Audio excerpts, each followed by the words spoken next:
औज़ुबिल्लाहिमिनश्शैतानिर्रजीम बिस्मिल्लाहिर्रहमानिर्रहीम। अस्सलाम वालेकुम डियर स्टूडेंट्स, मुझे उम्मीद है कि आप सब खैरियत से होंगे। आज के लेक्चर में 8th क्लास की बुक से हम लोग इंग्लिश बी ग्रामर की बुक से हम लोग 8th क्लास के लिए आज हम एप्लीकेशंस करेंगे। एप्लीकेशंस का मैंने जो पैटर्न है वो आपको बोर्ड पर समझा दिया हुआ था ग्रामर क्लास में। मुझे उम्मीद है कि आपको वो समझ आ गया होगा। आपने अब एप्लीकेशन उसी पैटर्न के मुताबिक ही करनी है।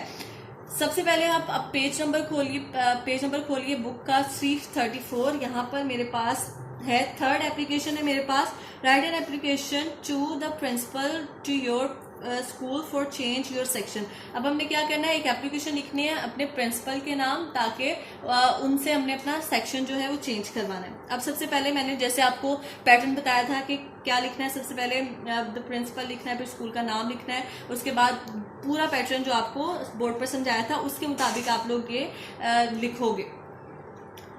फिर हम यहाँ से पढ़ना स्टार्ट करते हैं। I am a student of class 8 section A. मैं क्लास 8 सेक्शन ए की स्टूडेंट हूँ।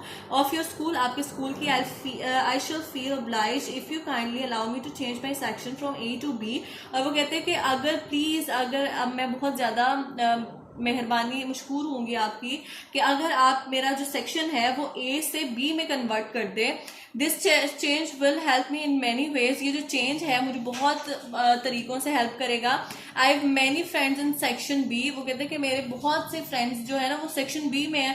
दे are the residents of the same place. वो कहते हैं कि वो उसी एरिया में रहते हैं, उन्हीं जगहों पे रहते हैं, प्लेस वेयर आई लिव, जहां पर मैं रहता हूँ। We can do our home task together. और इस तरह से क्या होगा कि इस तरह से अगर मुझे कोई प्रॉब्लम होगी होम टास्क में, कोई होमवर्क में या किसी किस्म की भी स्टडी में कोई प्रॉब्लम होगी, तो क्या कर सकता हूँ मैं अपने फ्रेंड से उसकी हेल्प ले सकता हूँ और इस तरह से हम इकट्ठे काम कर सकते हैं।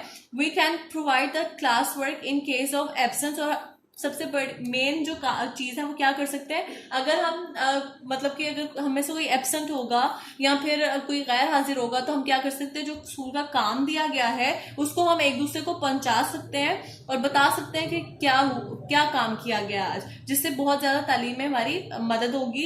एज रिजल्ट, इसके नतीजे में I will be better in my studies. और इससे क्या होगा, और मैं अपने तालीम में, अपनी जो स्टडीज है, अपनी पढ़ाई में बेहतर हो जाऊंगा। आई एम श्योर, मुझे यकीन है, you will be kind enough to grant my request. और वो कहते हैं कि मुझे यकीन है कि आप मेरी दरखास्त पर जरूर गौर फरमाएंगे।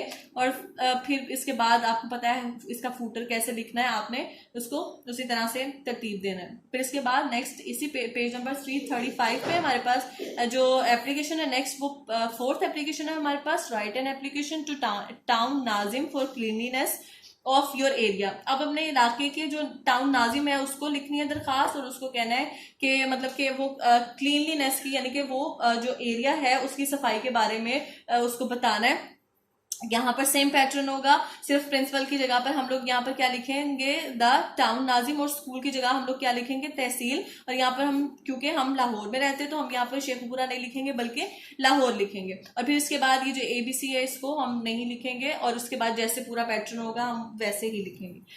एप्लीकेशन पढ़ते हैं। It is to draw your attention toward the poor sanitary condition of our area. वो कहते हैं कि हम आपको अपने एरिया के जो बैड कंडीशन है सैनिटरी की, यानी कि हर तरफ पानी जो है वो खड़ा हुआ है, उसके बारे में हम आपको बताना चाह रहे हैं।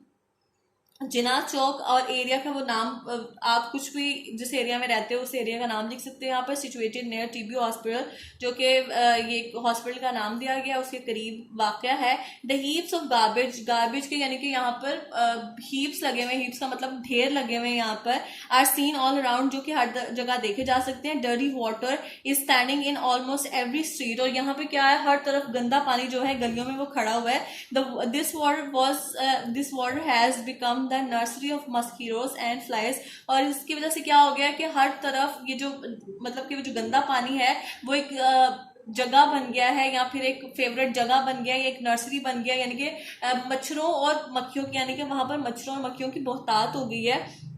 There is a great risk of spreading epidemics. और जिसकी वजह से क्या हो सकता है, यहाँ पर बहुत सी बीमारियां जो हैं या वबाएं जो हैं वो फूट सकती हैं। The manholes are open and that become a danger for children. अब क्या हो गया, जो मेन होल्स हैं, जो गटर के जो वो बिल्कुल खुले हुए हैं, जो कि किसी भी बच्चे के लिए बहुत ज्यादा डेंजरस हो सकते हैं, कि हो सकता है कोई उसमें गिर जाए या कोई बच्चा जो है उसमें गिर जाए। Kindly take this matter seriously and issue the orders to make better sanitary arrangements of in our area. और वो कहते हैं कि प्लीज कोई इकदाम उठाएं और हमारे जो एरिया का जो सैनिटरी सिस्टम है इसको सही कर दें। We shall be thankful to you. और हम आपकी बहुत ज़्यादा शुक्रगुजार होंगे। और वो उनसे रिक्वेस्ट कर रहे हैं कि प्लीज़ हमारा ये जो काम है वो जल्दी करवा दें। इसी तरह से इसका जो फूटर है, जैसे मैंने आपको लिखवाया था वैसे ही आपने इसका फूटर लिखना है। फिर इसके बाद हमारे पास यहाँ पर आ जाती है एप्लीकेशन। यहाँ पर हमारे पास एप्लीकेशन है अब 5th वाली, पेज नंबर 336 पे है मेरे पास। ये लिखना है, write an application to the principal to your school for fee concession. अब हमने क्या करना है, फी को अपना कंसेशन करवाना है फी में, यानी कि फीस कम करवानी है या फीस माफ करवानी है। तो अपने स्कूल के प्रिंसिपल को आपने ये एप्लीकेशन लिखनी है। जैसे इसका पैटर्न सेम जैसे बताया गया था बोर्ड पे वैसे ही करोगे आप। With due respect I beg to say that I belong to a poor family, my father works in office as a junior clerk. वो कह रही है कि मैं एक पुअर फैमिली से, गरीब घराने से या मिडिल क्लास फैमिली से ताल्लुक रखती हूँ और मेरे जो फादर हैं वो एक जूनियर क्लर्क हैं। He has to look after a large family, sometimes it's difficult to manage the bread and butter for us. अब वो कहते हैं कि वो कह रही है कि क्या हुआ है कि अब उसकी जो फादर है वो एक जूनियर क्लर्क हैं और वो बहुत ज्यादा अफोर्ड नहीं कर सकते हैं और उनको एक बड़ी फैमिली को पालना है। तो इसलिए वो कहती है कि बहुत ज्यादा कभी मुश्किल हो जाता है कि ब्रेड एंड बटर यानी कि जो रोजमर्रा की जो रोटी है, ये खाना है, उसके लिए भी कुछ इंतजाम किया जा सके।